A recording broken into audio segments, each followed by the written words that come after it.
The Maple Leafs fight hard in Boston and come away with a point. Welcome into Rink-Wide Toronto, sponsored by Bodog, free casino games and sports odds. It is time to play at Bodog.net. Rob Wong joined alongside by David Alter. Comes to us from TD Garden in Boston, where the Maple Leafs lost 2-1 to the Bruins in overtime. But that single point, very big, David, as the Leafs officially clinching home ice advantage in the first round against Tampa Bay after getting the 1 point against the Bruins and Tampa losing to the Islanders 6-1 in a pretty ugly affair. Before we get your thoughts, let's hear from the head coach of the Maple Leafs. Here is Sheldon Keefe talking about that ability to get home ice. Yeah, it's another checkpoint, if you will. Like we talked about, when you clinch the playoffs, clinch the playoff spot, that's an accomplishment along the way. And that feels good when there's still runway left. And, getting home ice, where, like I said, whether it happens tonight or whether we can earn it, the remaining games, it's another thing that you're in the position to do that in a very competitive division. So you might as well make that happen too. And tonight's a big point on the road here for us against a very good team in a building which it's extremely difficult to come away with anything. So it's a good night for us. Yeah, it was a hard-fought point for sure against the best team in the NHL, Dave. But your thoughts on the Leafs getting home ice against Tampa before we get into the nuts and bolts of this one? Yeah, pretty much, I guess, destined for this spot, given that we had been talking about Toronto and Tampa being locked into this kind of 2-3 battle for a long period of time. And then Toronto clinches, then Tampa clinches.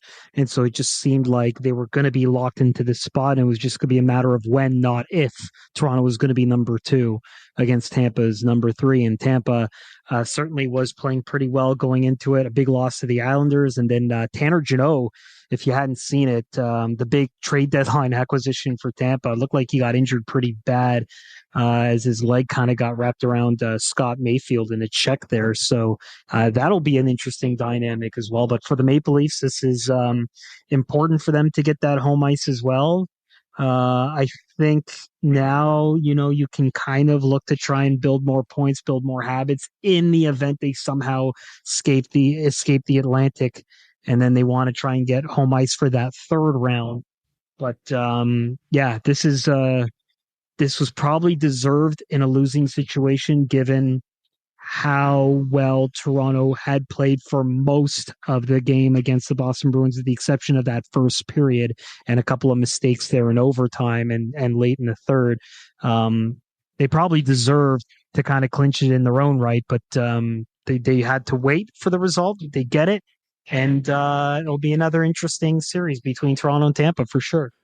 Yeah, a couple of things. I was thinking back to the last podcast where, the Leafs get the big 2 points over the Columbus Blue Jackets, and not that, it was necessarily in the balance, because the Leafs were still projected to be like well over 95% to host the first round against Tampa Bay, just based on the math and based on the numbers. And, you've got 3-point games. It would have been very difficult for Tampa Bay to catch the Leafs. They would have basically had to win out, or the Leafs had to, fall flat on their face in these final games against some, not so great teams. But it's just kind of funny to think now how quickly it happened. It basically took one more game to settle it all, and the Leafs will host Tampa Bay in the first round. But when it comes to this one tonight, we discussed it as well in the last pod about what to expect between these two teams in this one. Of course, the Boston Bruins really don't have much to play for aside from history. I mean, they are still, one win away from the all-time regular season win record. So they're clearly, chasing something that's pretty big, even though they have an ultimate goal of the Stanley Cup, and the Leafs are, fighting for home ice advantage, which they ultimately got. But I will say, tonight the play of both of these teams was at another level. Like, it clearly, we say it all the time, it's a playoff style game or a playoff style atmosphere. Like, that was a playoff game. Like, the physicality, both teams really, shutting things down defensively. Both goalies were really good. Some of the star players on either end, were trying to do their thing. But I felt like I was watching these two teams play in the playoffs from, 4 or 5 years ago. That's what it felt like. Yeah, and what also felt like a playoff game for the Maple Leafs there is now I'm saying this because the right call was made in the end, but they didn't get the benefit of a bad call going their way when it looked like in overtime it was going to go back to even strength, and perhaps a power play after a face-off violation was called. The refs did get it right in the end. In fact, maybe they actually got it not right enough, because David Kampf was actually the guy who got his hand on the puck there, that maybe they could have given another penalty to Toronto, which would have made it 5-on-3. But I'll digress. The ensuing play there is that leads to the 4-on-3 continuing and Boston getting the winner. I believe they got it as the power play. I know time was expiring, so if it wasn't a power play, it's as close to it as you could get. But going back on your original point there, you're right. This felt like a playoff game. And there were two takeaways for me for the Toronto Maple Leafs going into the playoffs there. Number one, there seemed to be a conscientious effort to get that fourth line out as much as possible. They actually led the game in even strength even strength time on ice at 10 minutes and 24 seconds.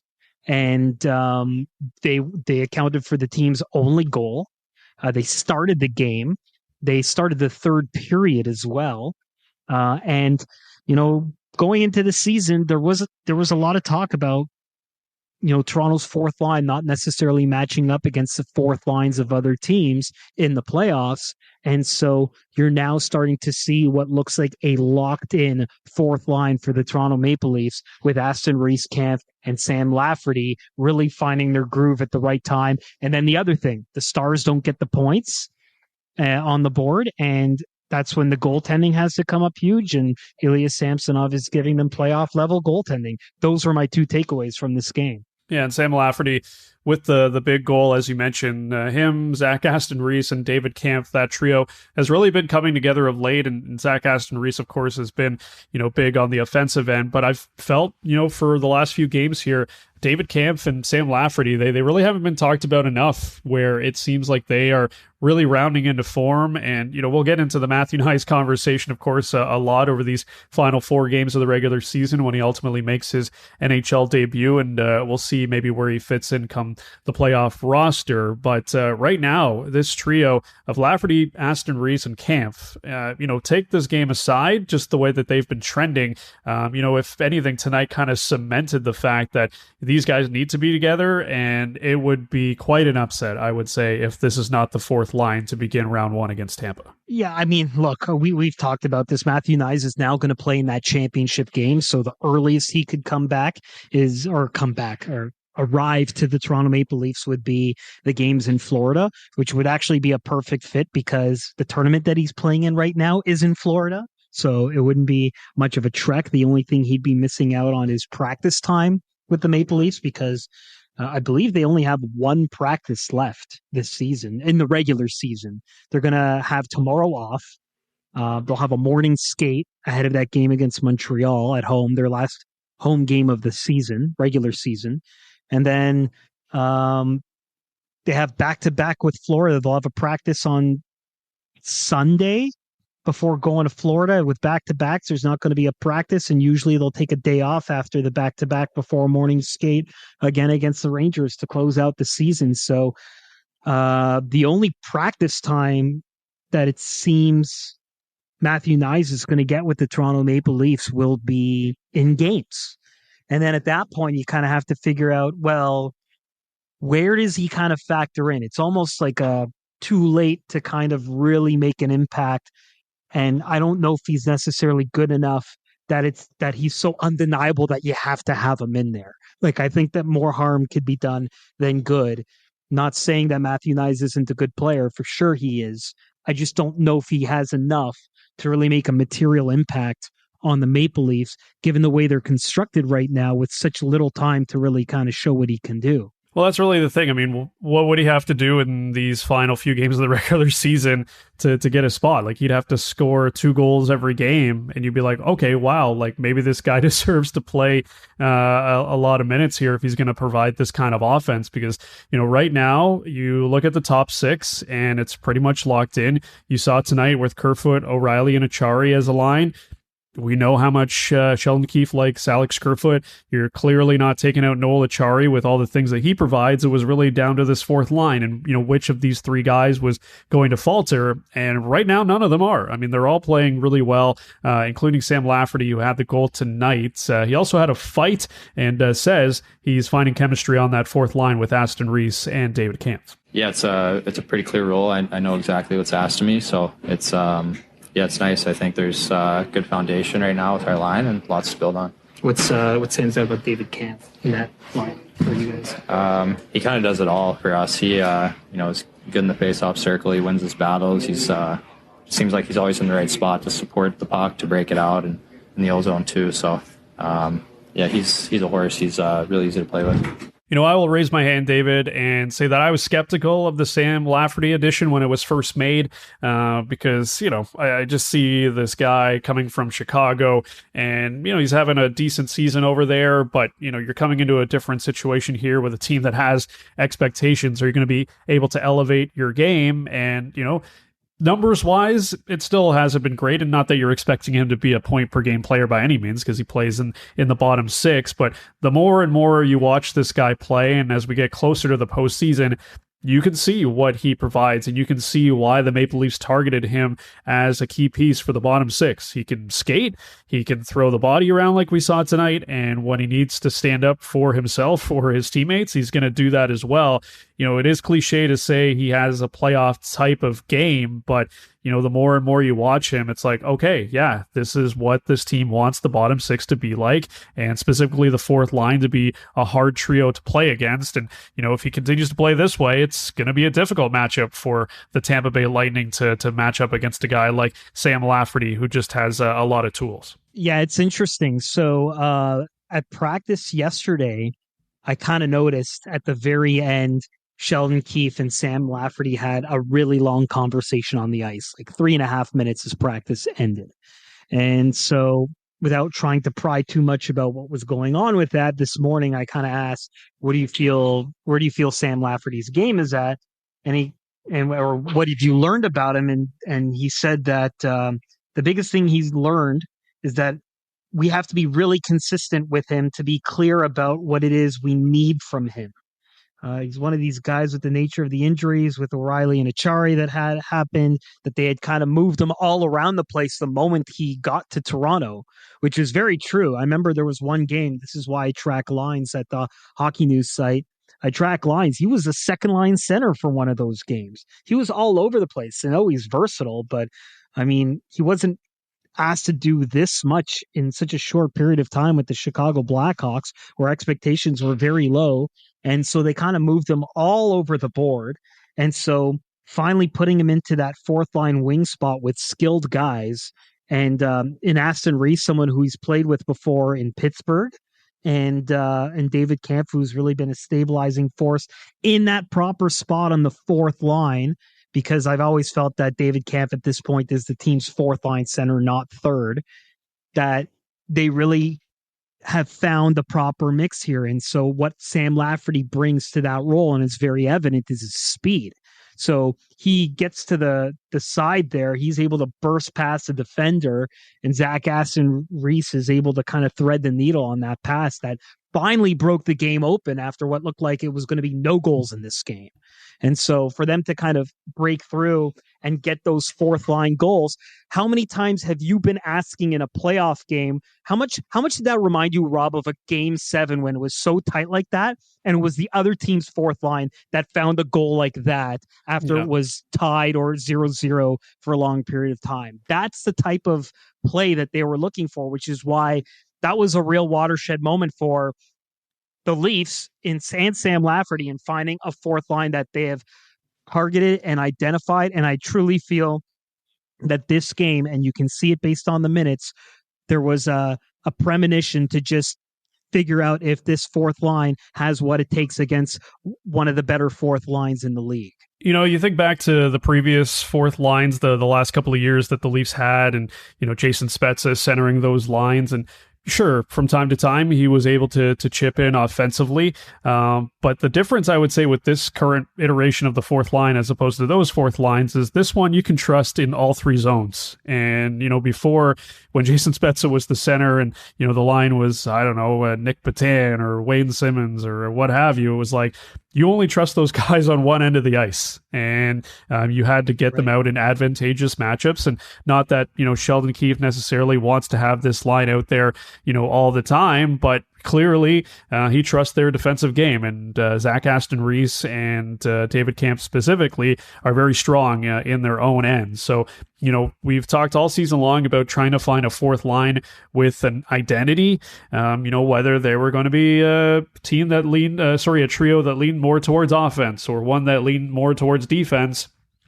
And right now they've got three guys that can give you a bit of a two-way game right now. And, Sheldon Keefe, I imagine, is, pretty happy with how this trio is going. But like you said, he's got to stay on top of a guy like Sam Lafferty. And if Lafferty continues to play the way he did, tonight, doesn't have to score a goal every time out there, of course. But, just to be someone that you can trust, because there's been moments where, maybe he's had a bad giveaway or hasn't been in the right spot. But, if he can lean on the other two guys who are strong defensive players and, doesn't have to be, in a spot where he feels like he needs to do too much, then I think, that's really a good thing for this line. But as you said, that's definitely something we learned tonight when it comes to this trio and this fourth line specifically, that they right now seem to be locked in for game number one against the Tampa Bay Lightning. The other big story coming into this one tonight, of course, was the return of Ryan O'Reilly. He's been out over a month with that finger injury. And,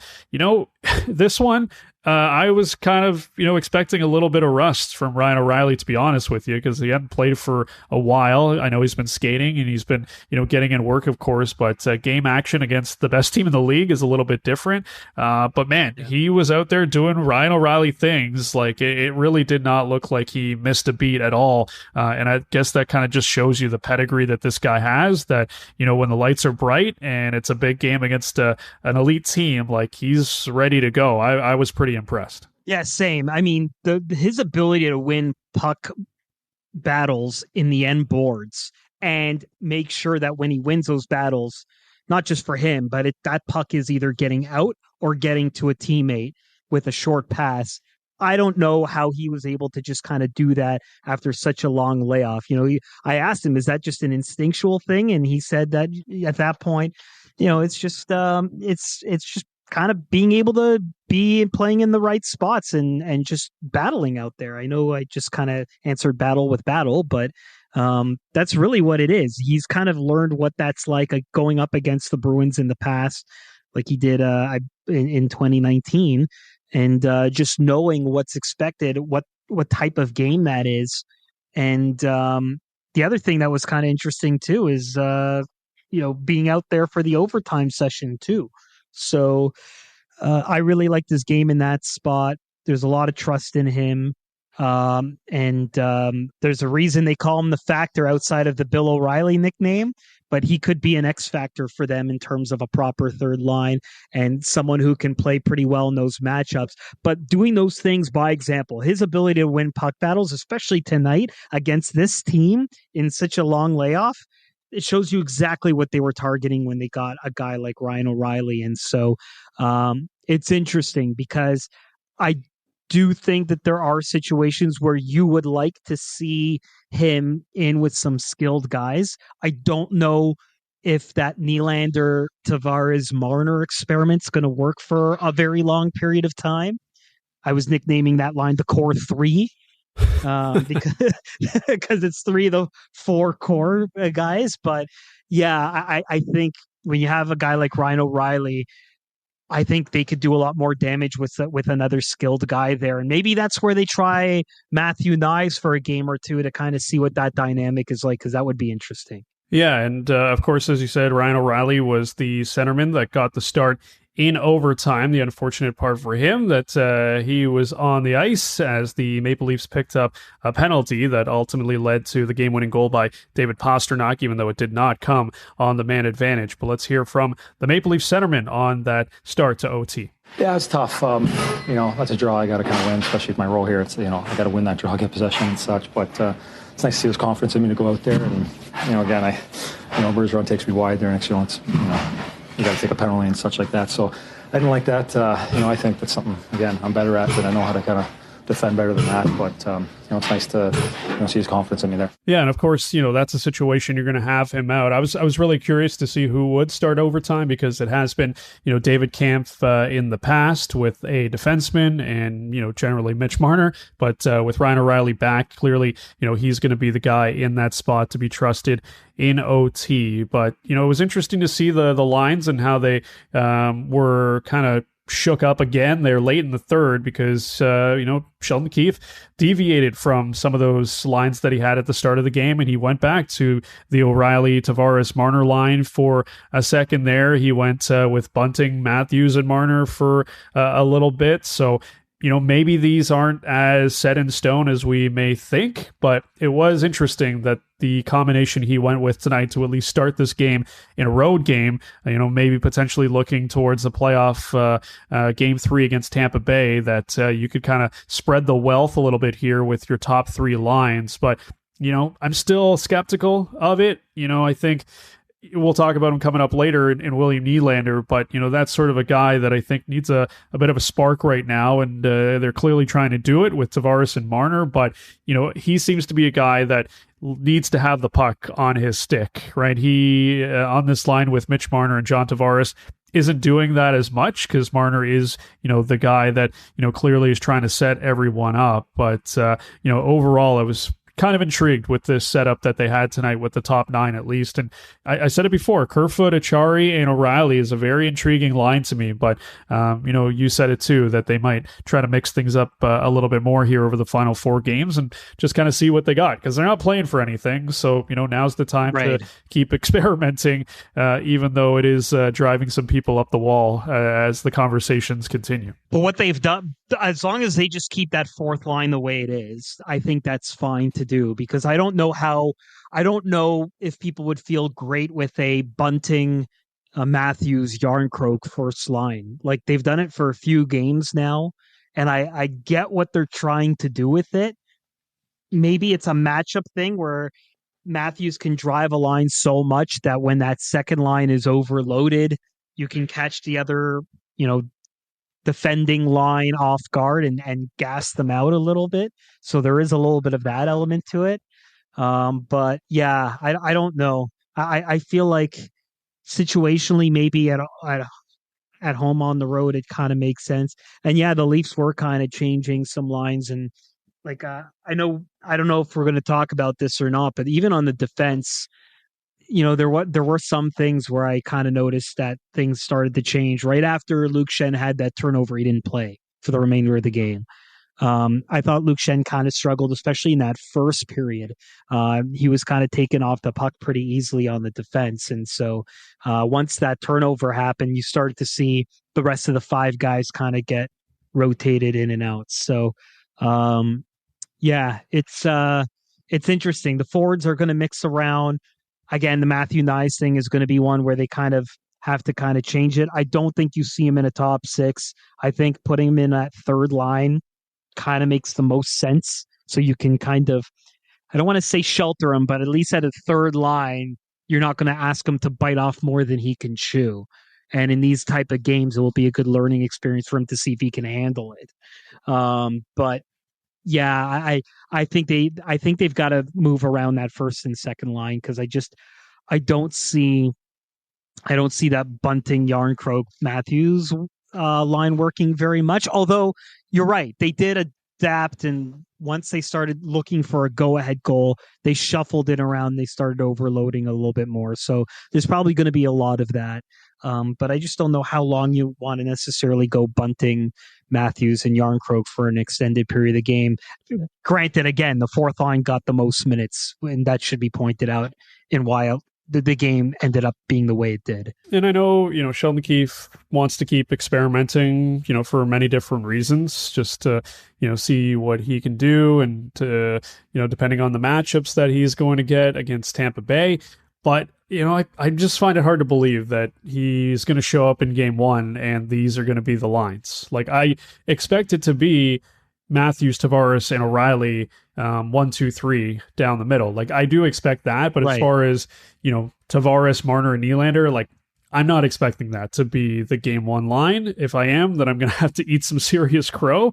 But obviously at home, you have less change, so you can manipulate the matchups a lot more. And maybe you feel like you can, get Matthews and Tavares and Marner and Nylander out in more advantageous matchups.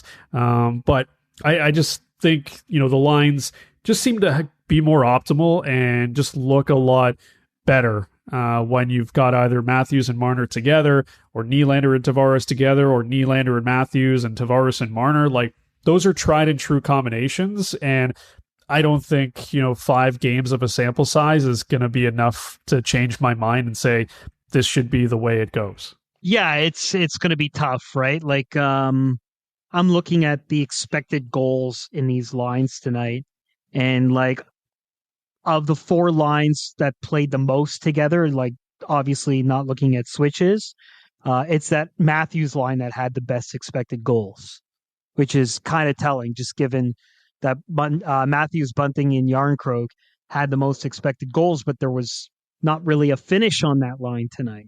Matthews had a couple of chances. There was one where I remember it hit the post, and they kind of came close. But the worst expected goals was the core 3 line.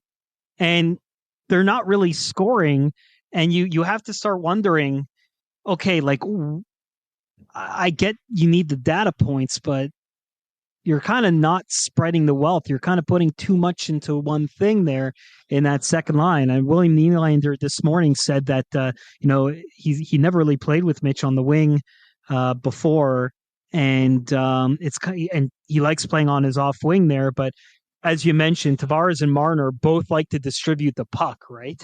So if they're both kind of being selfless in that regard, because they both are kind of looking to William, who's another skilled guy, it's kind of weird, because at least if you have like a workhorse player where you're kind of trying to share the wealth, Tavares is going to look to Marner more, and Marner is not necessarily going to look to both of the other guys. So it's a really confusing dynamic right now. Maybe they're trying to figure that out, but you need those guys to score. And even in the playoffs, you don't want to overthink just being too defensive to get through those game 7s, because you need those guys putting up points like they were through games 1 and 6, like they did last year. So you don't want to overcorrect.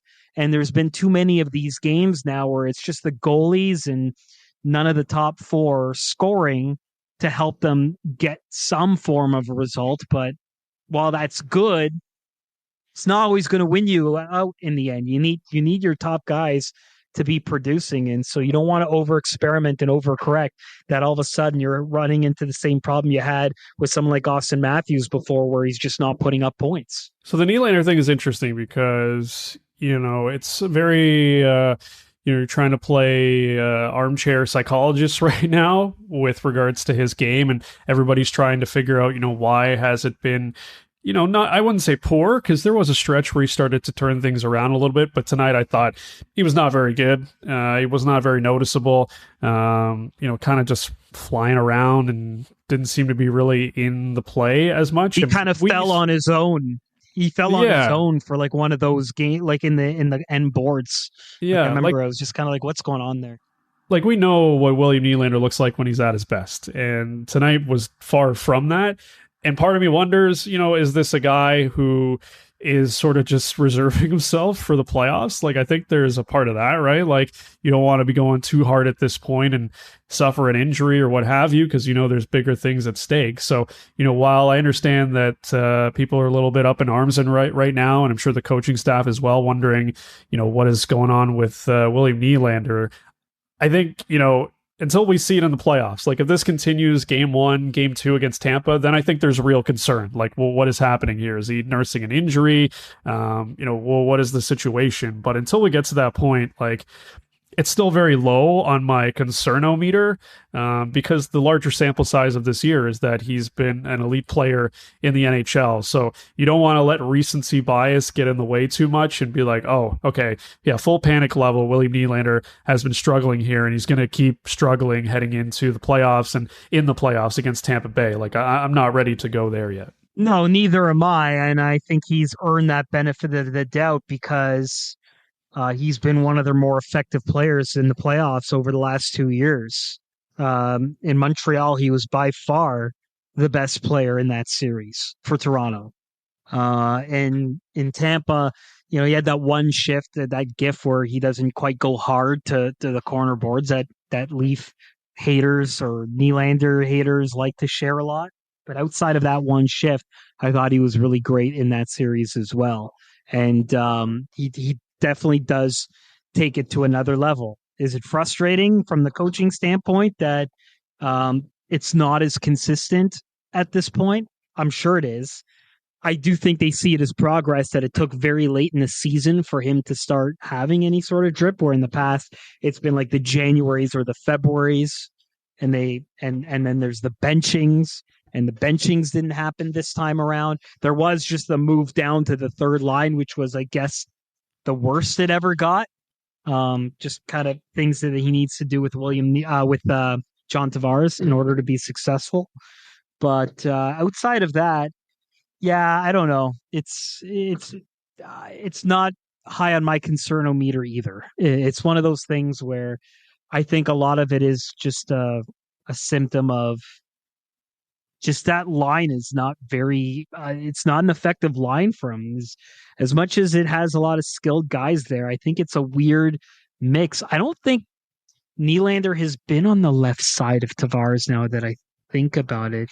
Oh no, he might have been whenever there's another right-handed shot playing with them. But it's just a weird dynamic in general. I just don't see it going on for very long. And then, yeah, Nylander had the worst expected goals tonight of 32, while Mitch Marner was the best forward. And that's probably why you saw that line so bad. And then in the short period of time that he played with Ryan O'Reilly on that line, it had 98%, although it was only for a minute and 52 seconds. You saw the difference there. So we'll see. I don't know. I'm not too concerned about William Nylander right now. I really do think it's one of those things where these are just the druthers of the season where there's not a lot to play for and it's really hard to kind of get motivated. But he has shown in the past that he can flip the switch. If it was someone else who has established that before, maybe there's a bit more concern there. Yeah, there will definitely be a time to panic about William Nylander, but that time is not right now, luckily for us, with some regular season games left to play. Coming up on Rink-Wide Toronto, we will get to the Bodog line of the day. We'll talk about Luke Schenn and, of course, Media Meal Musings with David on the road tonight in Boston. The Bruins beat the Leafs 2-1. You're listening to Rink-Wide Toronto, sponsored by Bodog. Free casino games and sports odds. It is time to play at bodog.net. It's Rink-Wide Toronto, pregame, postgame, every game.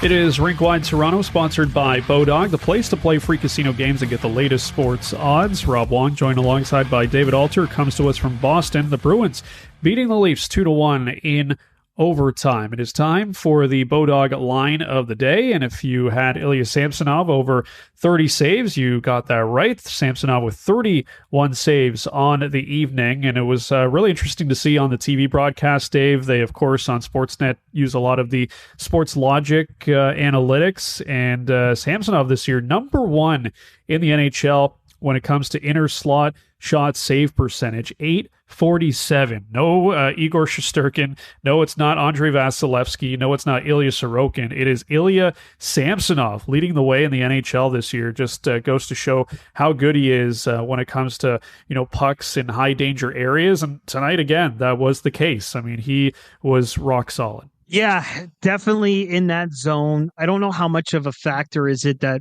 with Matt Murray out of the equation, there is that focus that he is the guy now. I mean, that narrative should have been the case even when Matt Murray was healthy over the last little bit, just looking at the numbers and everything. But now it's pretty much definitive. And this is another game, another start, his second consecutive one where the top guys aren't putting up points, and he is counted on to hold the fort down. And there, in that first period, it was an assault on the net.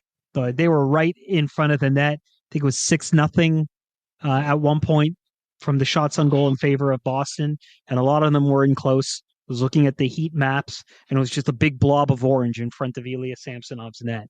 But at that point, that helps build the team's confidence in front of him. I think he's been just so focused into what he's doing. But I mean, the concern is going to be, does this translate to the postseason?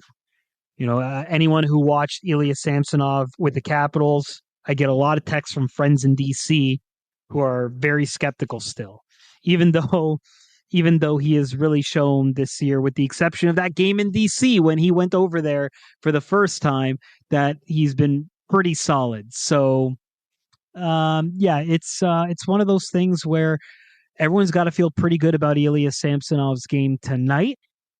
It's just really a matter of, is he going to continue to be in that zone and have that same mental focus and acuity to continue it into the postseason when he's going to go up against another Russian goaltender who's been the class of a league for a long period of time? And that's really where Ilya Samsonov's going to prove himself if he's a goalie of Toronto's future or not. All right, let's hear from the Maple Leafs netminder who spoke about where he's at with his game. I like it. I'm play compact right now, no panic. My arms work, my legs, I feel pretty good in the game. We'll see what's going on in the future. Right. I'm just live game by game, day by day, and we'll see. We'll see if we have 4 more games before important time start, and we need to just back home tomorrow, and the game against Montreal just us focus right now. So with these 4 games remaining, Dave, how many do you think Samsonov's going to be playing in? I think 2 would be a good even split, only because Samsonov has kind of shown for the most part that he doesn't want to go too far and long without playing a lot of games. Here's the other weird thing. The Leafs may have as many as 5 days between their last game and their first game. So maybe get him in that game against the Rangers and one of the games against either Florida or Tampa, and that's good enough. Then you have Joseph Woll perhaps go on Saturday against Montreal. You really don't need Samsonov in a game against the Montreal Canadiens at this point. Really, you don't. And then, of course, with the back-to-back, you do want to split that up as well. And so it's interesting. Even Sheldon Keefe was even talking about how they were going to look to try and get Joseph Woll into some games, even with Matt Murray around, and kind of do some of the load management there. But I think Samsonov also doesn't want to go too cold for very long, that I think 2 would be the right number here. 3 would probably be too much. 1 would probably be too little. I think 2 is probably the sweet spot in these final 4.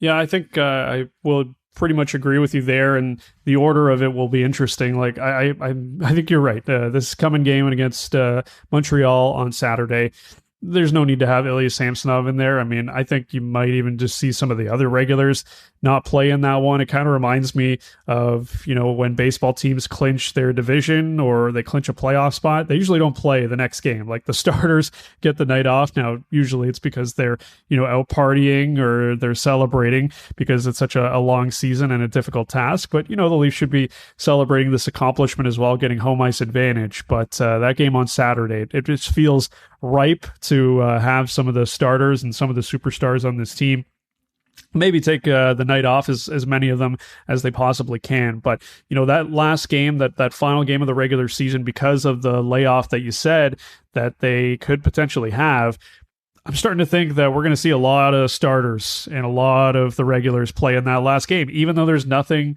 to play for, just because of the amount of time in between the regular season and the first game of the playoffs. You just would think that, most of these guys don't want to have, 6-7 days off before the start of the playoffs. Well, here's a problem with that. So I was thinking the same thing too until today when the Leafs activated Ryan O'Reilly off the long-term injured reserve. When they did that, in order to make room for him, remember we talked about Bobby McMahon going on LTI, so he'll be unavailable, and that cleared up $760,000 in cap space. They also had to send Nick Abruzzese and Wayne Simmons down in order to fit him. Now, according to Cap Friendly, with 9 defensemen, which the Leafs have, and 12 forwards, which is the minimum right now, they only have $162,000 in cap space. And that's still with trying to make room for Nyes, who's going to come in at that $825,000 or more for the ELC type of cap hit. So you're going to maybe rest one guy at forward. You can rest 3 guys on defense. Go Gustafsson, go Timmins, go Liljegren, or even Shen if you feel Shen's on the outside there. Or you can go 11-7 for these remaining games solely because you don't have the flexibility at forward and you want to give more forwards off. So you can maybe get 2 guys off there. But it's going to get really complicated. The Leafs told to the Toronto Star's Kevin McGran, well, they didn't tell him, but Kevin McGran reported that supposedly they have this figured out with Matthew Nyes. Like I like to know the cap pretty well, that unless there's a lot of bumps and bruises and they can really make a case to the league that they need that many emergency call-ups because of these short-term injuries that aren't LTI, I don't know how they're going to be able to do it otherwise. Yeah, that's a good point. With regards to the roster situation, I guess that could mean the Maple Leafs have to dress all 9 of those defensemen and play some up front. Connor Timmins, second line right winger, come on down. Travis Dermott out did there. it. What's that? Sorry, Travis Dermott. Yeah, Travis Dermott played in one of his last games with the Maple Leafs before he was traded to Vancouver last season. There were injuries where there were a few shifts where Travis Dermott was playing right wing because they had a couple of guys go down in the game. They're like, "All right, Dermott, you're playing wing," and he was laughing about it afterwards with us. He's like, "Yeah." He's like, I got that. At that point, he was just happy to get any time in there because his tenure with Toronto was we all knew it was kind of coming to an end. And so it was good for him to get in there. But yeah, I mean, preseason, we saw two forwards play defense.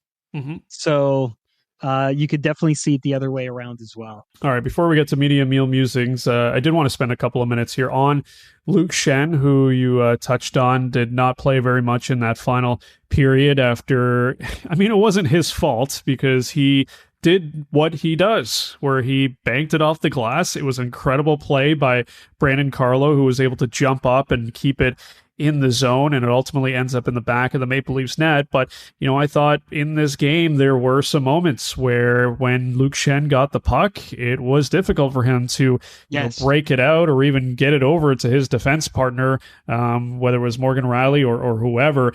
And as great as the Luke Schenn story is, and as fun as it is to see him back in a Maple Leafs uniform, there are deficiencies to his game. And, we saw a lot of that tonight where it was a struggle for him to get the puck out of his own zone. And that is an issue. That is a pretty big issue. Clearly, I think the good still outweighs the bad when it comes to Luke Schenn, and I think a lot of people have penciled him in for Game 1 against Tampa Bay at the very least. But, things like this crop up and you go, oof, it's nice and all, but sometimes it can get pretty ugly. So I remembered from the previous segment exactly the play that I was talking about. It was early to midway through the first period. Luke Schenn's got the puck by himself and has plenty of time but Jake DeBrusk just comes and levels him, and it results in a turnover in the zone and sustained pressure by Boston in that first period. Remember, they had the puck a lot in that period, but after that play, they really kept it in the zone, and they had a hard time getting it out. And that was a pretty elementary play for any other defenseman with the puck. That it actually surprised me how easily Schenn was kind of checked off the puck. That was what really surprised me, and that kind of set the tone. And I think that's why he was benched after that goal, because I think even though it wasn't his fault or whatever it was just kind of like, this is not your night, Luke. It was that kind of moment, like when all the other things were happening, and then that puck doesn't go out. At that point, it's like, okay, we've got to rest you here for the last little bit and shorten up the bench a little bit.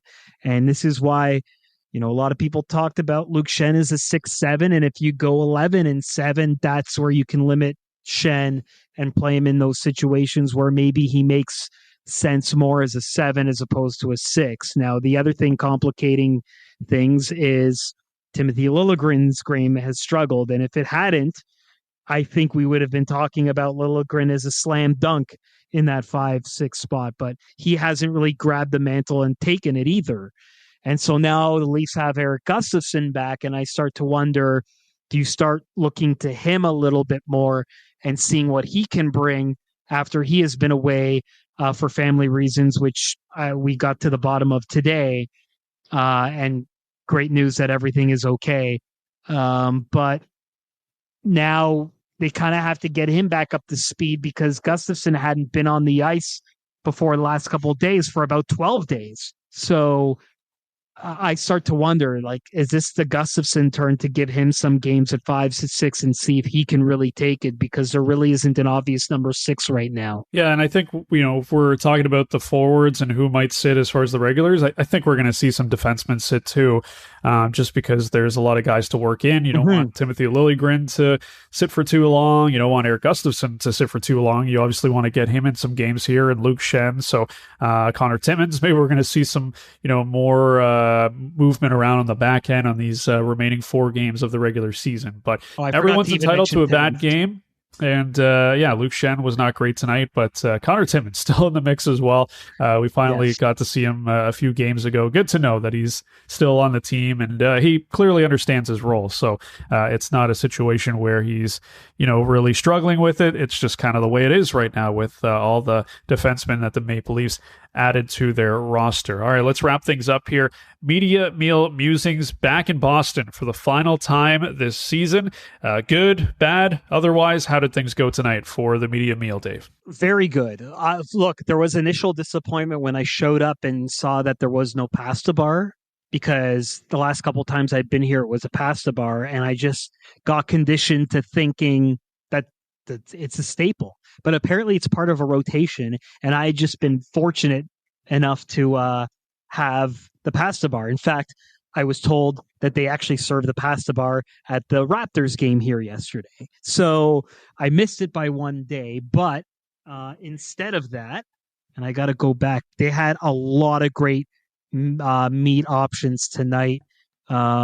Just good pork loin at the very end. This great steak in this tomato sauce, and just some really good stuff. And the quality of it was fantastic. They had this lean chicken breast that had this buffalo chicken sauce on it. They had a pretty good dessert, like a pecan pie dessert. I'm not a big pecan pie guy, but my colleagues who had it said it was one of the best that they've ever had. I mean, for me, it just tasted pretty generic to me. But the desserts and all that stuff was pretty good. And the quality of the meats are really what made it. And for that reason, I'm giving this an A-. Only $10 US. The only thing that stops it from being an A+ is they only take cash instead of credit card, which I do not like. But no, you do not like that. I did have a 20 on me, so I was okay for now. Usually what I try to do with my other colleagues on the road who do carry cash, whenever we get a bill, I'll just agree to cover it on my credit card and they can give me the cash so that I have it in my wallet in the event that you need to tip a shuttle bus driver, like going back to the airport, or in this case, eating the medium meal where a credit card cannot get the job done. I was going to say, if you're a regular listener of medium meal musings, you know that cash is no bueno. That will drop you some percentage points when it comes to the final rankings. You got to get the points when you're traveling on the road. Yeah, absolutely. You got to do everything you can when it comes to the card. But A-. All right, impressive job there by the Bruins. We will see if David enjoys another meal at TD Garden this year. Of course, a few things would have to happen. Yeah, a few things would have to happen here. The Bruins would have to advance. The Leafs would have to advance. And maybe we'll be doing this once again in a couple of weeks' time. But the next Rink-Wide Toronto postgame show will be Saturday night. The Leafs returning home to take on the Montreal Canadiens. As always, you can like, review, subscribe to the pod wherever you get your favorite pods. You can get us on Twitter, Rink-Wide Toronto, at DAlter and at RobWong34. And you can always find the podcast at rinkwidetoronto.com. For David Alter and producer Aaron, I'm Rob Wong. You've been listening to Rink-Wide Toronto, sponsored by Bodog, Canada's home for casino games and sports odds, where everyone goes to play. It's Rink-Wide Toronto, pregame, postgame, every game.